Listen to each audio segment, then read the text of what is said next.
Hey guys, today in SAO in the Girl Factor we have the Persona 5 collaboration event, and I really like how they do the login screen there. The picture looks really good and the animation is really crisp as well. So we're going to take a look into the kind of stuff that they introduce with this collaboration events. But before we begin, please don't forget to like, share and subscribe and click on the notification button for more SAO into Girl Factor content.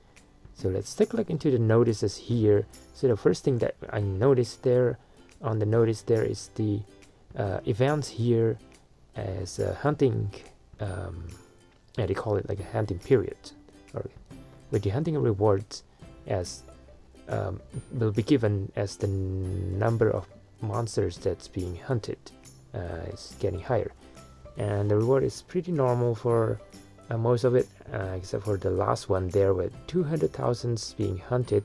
1,000 Arcana gems is going to be given, and the rewards here will be distributed by the end by March 10th there. So even if you guys have finished all the rewards from the events, don't forget to keep on hunting so that we can get that 1,000 free 1,000 Arcana gems rewards there.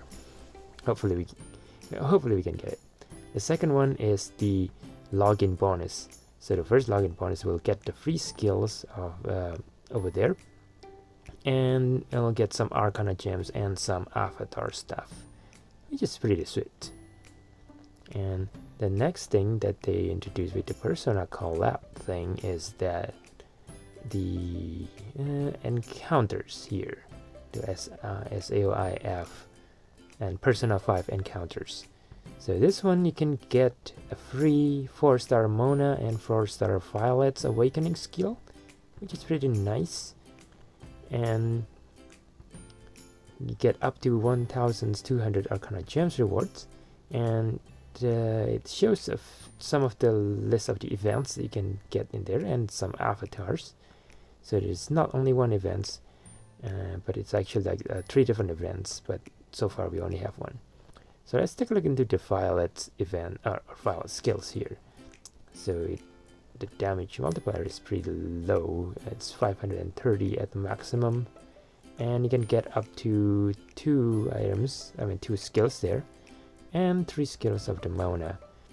And something that we need to take a look into is this rewards from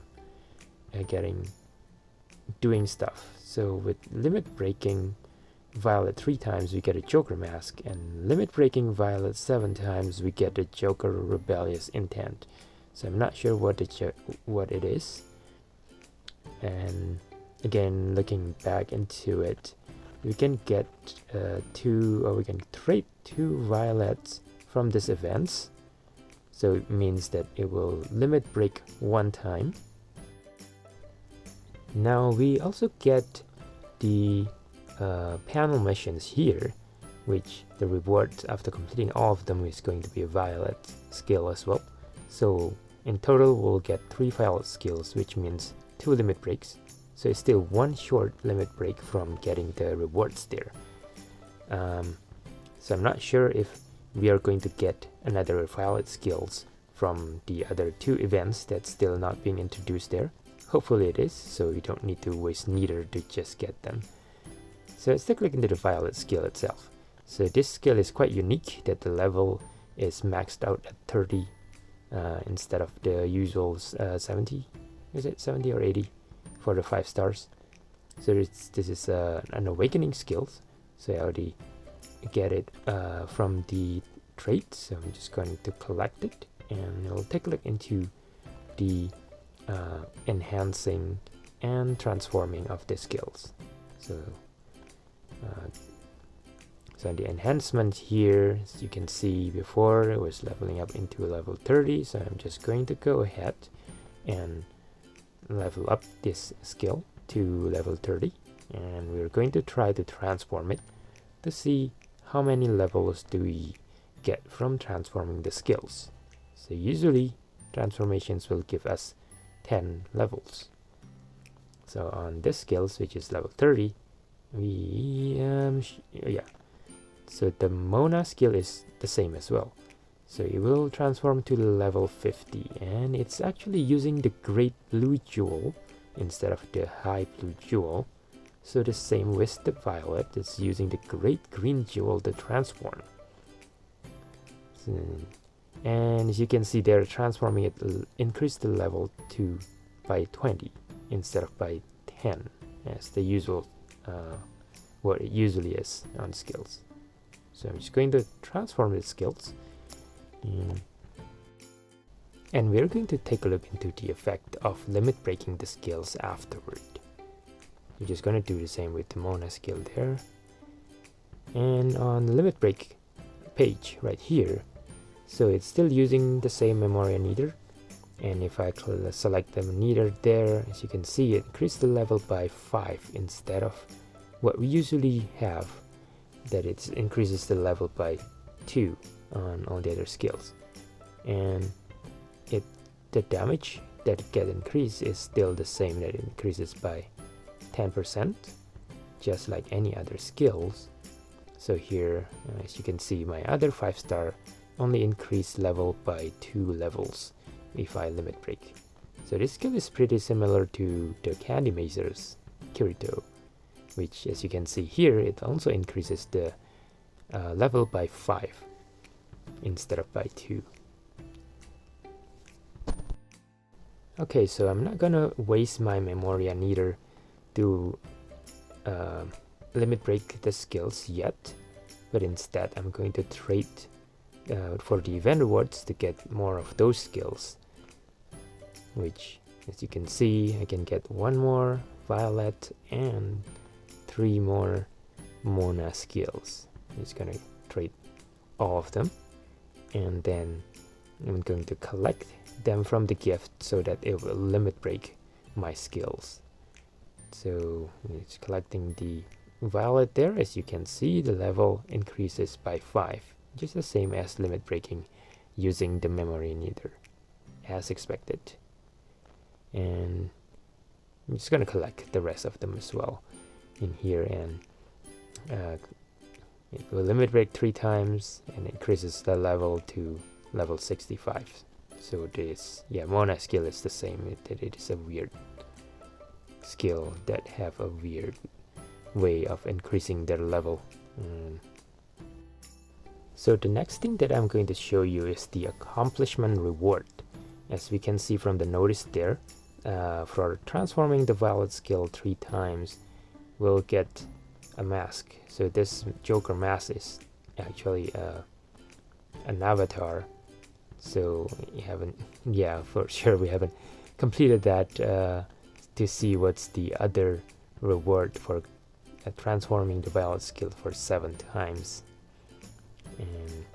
And that it was the collab order part 1 banner, which will give us a bunch of Persona 5 skills there, which you can see there the damage are really high for all of those skills. So except for Rapier that we get for free, which is quite disappointing, because like the damage, even the maximum limit break, is only half of what you can get from the banner, or the actual banner. But I won't complain, I guess, since the skill are given for free anyway. Next, let's see how the skill animation looks like. So as you can see there, the skill that we get for free for Rapier there is showing a different animation than what normal skills that we got there. So on the screen it looks like there's some some Persona like symbols maybe, and the splatter on the screen. And if you use it on the Switch, it says a baton pass there instead of, I think usually we have a switch. So it's quite a nice touch, I guess, and something that you can see for a change. And sometimes when you see there, like even Joker's skill is showing the Persona skills animations there. So it's one more time. I'll show you that there's a baton pass there.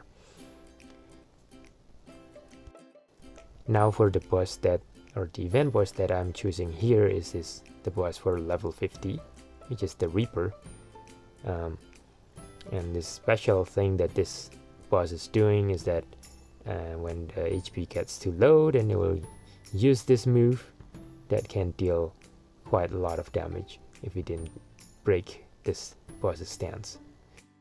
So we can break this boss by using a dagger skill, but I don't do that right now. I just want to see how much damage this boss can deal. But and as you can see, I still have like 40,000 HP there, and it kills me.